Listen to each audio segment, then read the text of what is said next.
So we will end the whip around here, or if we end the whip around for that part here, end the whip right here.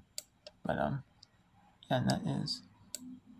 It's going to be another part here of soccer whip around. We have some FDU leading, or FDU trailing the St. John's. I don't know why I keep saying leading. I don't know why. FDU trailing the St. John's. Maybe because the St. John's score. You know, FDU scores right next to St. John's logo. That's probably why. But yeah, they have is 2-0. St.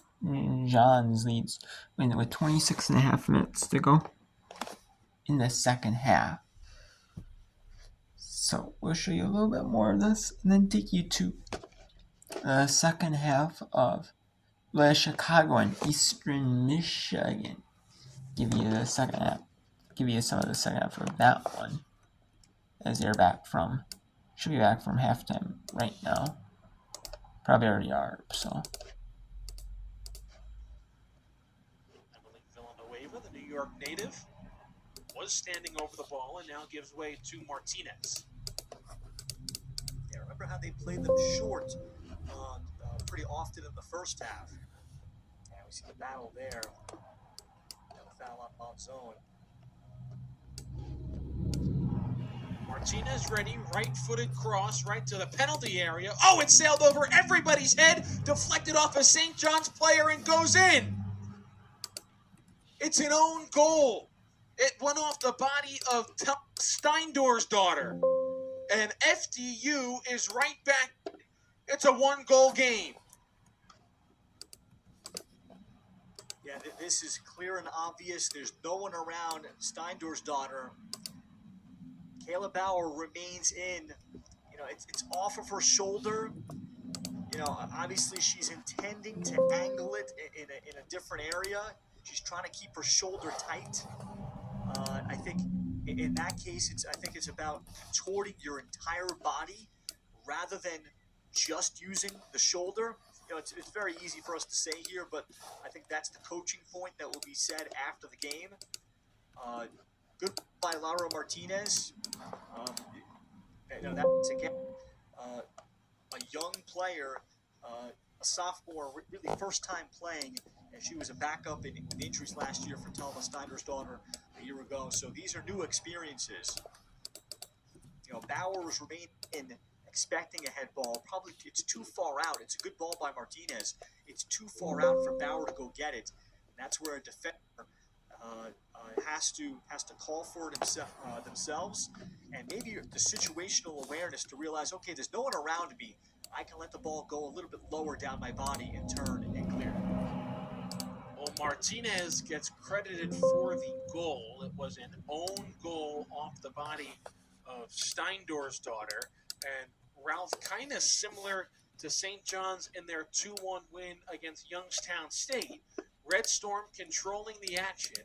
And that one, the Penguins scored on a PK and put a ton of pressure on St. John's in the final 20 minutes. All of a sudden, the Red Storm cruising along here against FDU. And now because of that own goal, they're pressed into a very tight match once again. Now the second half. So now let's go to the Chicago and Eastern Michigan. I've showed you some of this one a little bit. Showed you a little bit earlier of this match. But I did not show you it during the second half. And so we will see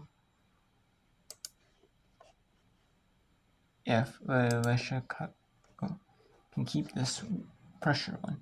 They've had 507 minutes, no goal allowed. And it was their first game of the season against Northwestern. They haven't given up a goal yet all season afterwards. That one to Northwestern in that loss. Every other game has been they had a scoreless draw, and they've had 4 wins with it. So we'll see if they can have another shutout.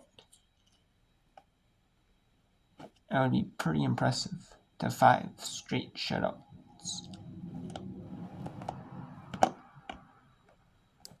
It's being thrown around in there. Looks like they're going to call the foul that time on Taylor Maddock, the sophomore.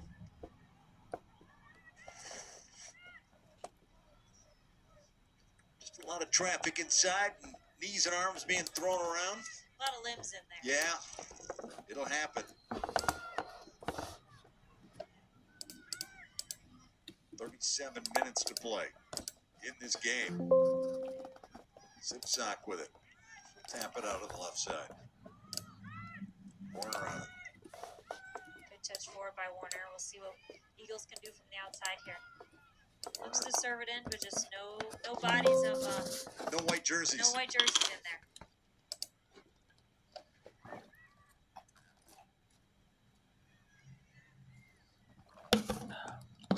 This is where you get the Ramblers too. You just play patient. You can wait for things to develop. You're not trying to charge. You're looking for those seams defensively. If you can get something, you're really playing pressure free at this point. They'll win a corner here.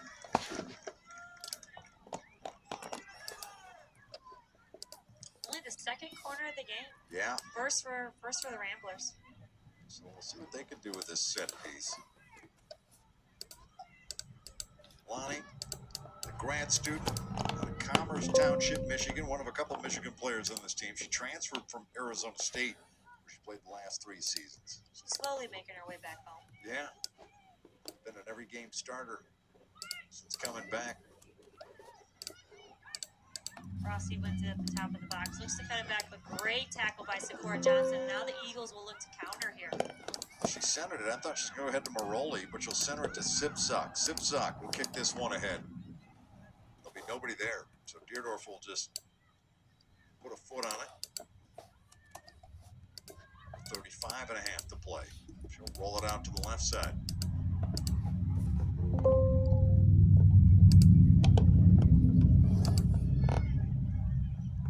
Battle continues.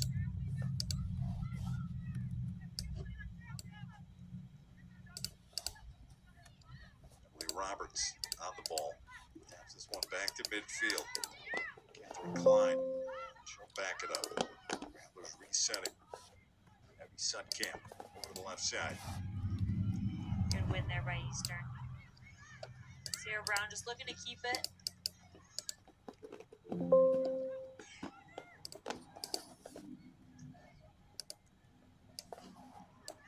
Now here's an opportunity. Storius with it.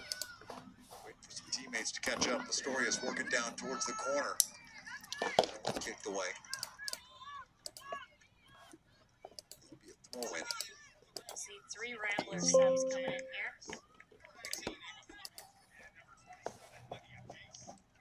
Ava Fleming coming in.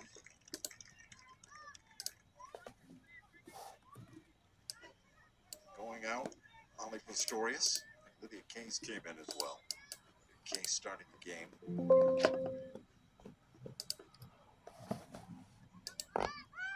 Big throw into the box there, but just couldn't make anything of it. A big Eagles goal kick. Sometimes you can use those players with big throws as a corner out there. Yeah, give yourself an opportunity. Ava Fleming was trying to control it and went off her leg and out of bounds. Holland to get ready to pump this one out to midfield. That's Emily Roberts. They're right back. That is the big throw. They can get it almost all the way to the 6-yard box. Zipsock knocked down. Ramblers on it. Zipsock able to take it away. Zipsock on the move. She'll find Brown out here, and this is where we can see Brown really accelerate. Brown, big kick, but right into the hands of Deerdorf.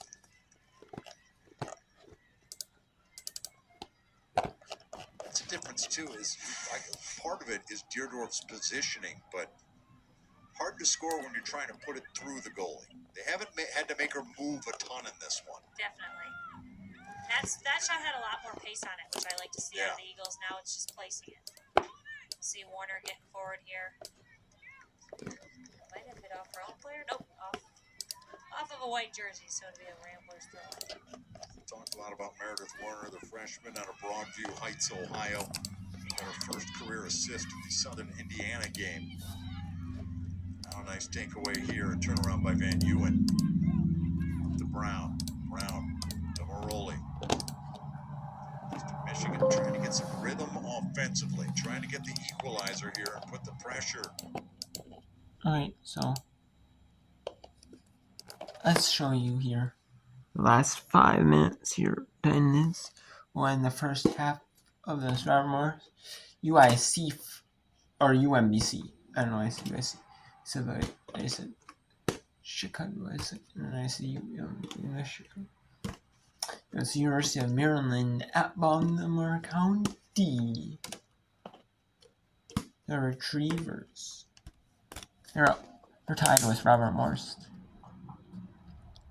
Out one. Robert Morris University Colonials against the University of Baltimore. The University of Maryland at Baltimore County. Retrievers.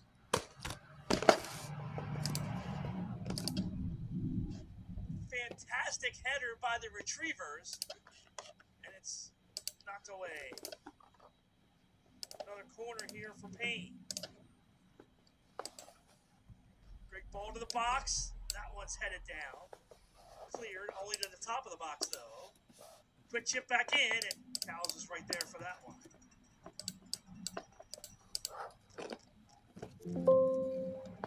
So a couple good chances. A huge save by Cowles there.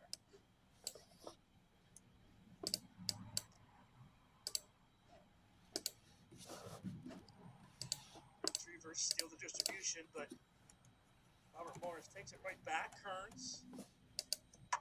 A good move by Madison Hurst down the wing. Hurst is blocked over the goal line. Our first corner of the day here for Robert Morris. Trethway will take this. Trethway has the goal for the Colonials. So corner kick here with 2.5 left here in the first half. So a bunch of opportunities for UMBC, but only the penalty kick goal. This one headed over the goal line by the Retrievers, so we'll do this again.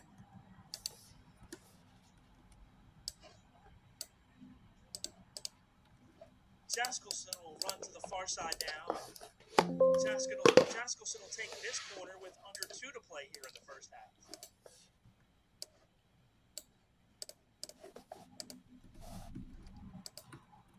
Low liner. Pushed back by Robert Morris. And it'll be a free kick for UMBC with $1:45 left in the half.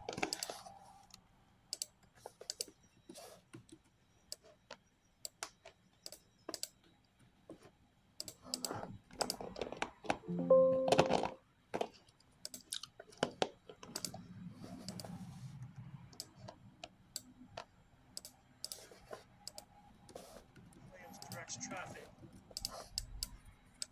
Also in the midfield. Retrievers keep it alive, but Robert Morris wins the 50-50 ball. They're back on it. Swankler. Larson steals. Payne with a minute to play.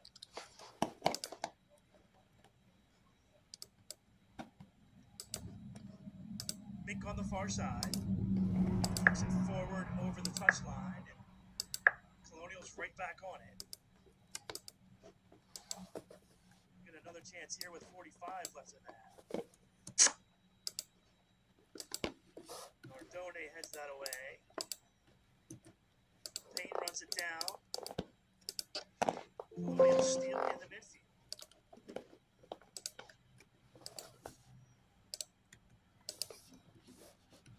Under 30 to play. First, can't get around her defender. Retrievers. Keep it alive. Ball goes to the middle with 7 left. Ball goes over the bar with 5 to play. That'll do it here for the first half. And that'll be half number 1 for between Robert Morris and the UMBC Retrievers. It is here 1-1 tie heading into halftime in the start of the second half. So we'll talk about the scores here now quickly. basically. In women's basketball, women's soccer, and women's Wright State leads Central Michigan 1-0. Central Michigan is winless on the year at home. Southeast Missouri State winless. Looks like they're gonna fall to 0-7. And Murray State goes to 5-1-3 with a 4-0 lead. St. Fairleigh Dickinson looking for their first win of the year. They had an own goal.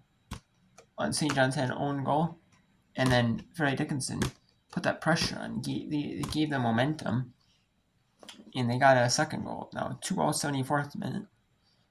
Even just a positive, more draw would be a positive result for them. You know, because they're talented enough to win to compete in the Northeast Conference. You know, they got that. You know, they might not have the top talent. They got some good talent, at least for the Northeast level. You know, conference level. So it's always good. You know, top talent goes to like the top 25 ranked schools usually. Not always. You know, some talent. You know, it depends on what the players want. Some might want to go to a top school because, you know, it has like this. Oh, it has this like one-on-one study in college, but then it's also a top soccer school, and I like the coaches and all that. Get along with them. And then some, you know, they're doing it for like academics, like they here. I like the coach and I like the good academics here. I like all of it around. Some just go, you know, top school or, you know, like when you get in like some of the sports like basketball or like sports that maybe you don't want to be, maybe you want to do and then try out for like professional, you know. So maybe then